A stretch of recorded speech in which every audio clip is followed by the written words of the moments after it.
one of the weakest elements of undergraduate education in most engineering institutions is hands-on, real-world experiences.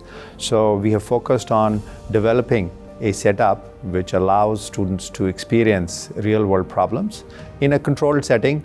I think teaching just kind of fell in my lap. I come from a family of teachers. My father was a professor himself. I became a professor at the University of Waterloo at the age of 26, which was fairly young.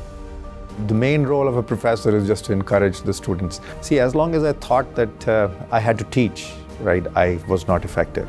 When I started to hear the students and I let them tell me what they want to learn, I think as soon as I adopted or went in that direction, things became much easier and more enjoyable. And if you listen to them, they will actually tell you, hey, this is what I want to learn.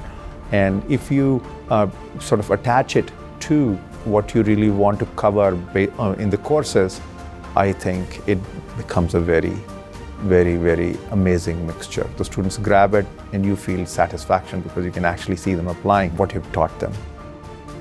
I was in Princess Auto, looking at some car components and stuff like that. And here, there was an engine on display and it was a single cylinder engine.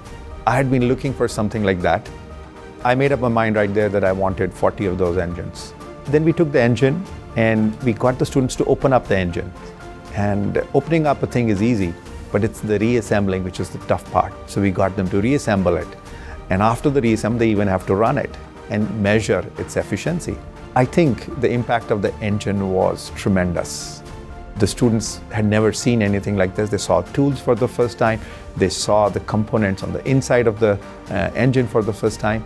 And it was such a success that other professors also started to use it in their courses.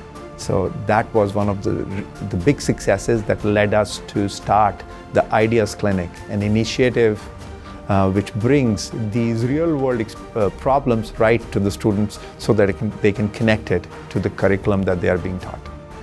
Anything that I did involved some kind of education.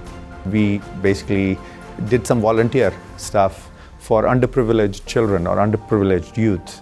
So I basically led a group of Waterloo students to help underprivileged children in third world countries. So we developed a product, we actually made the product, we actually implemented and installed the product, and we had children use the product effectively in the activity that we did. So it was quite an amazing experience. I have enjoyed every moment as a professor the last 32 years.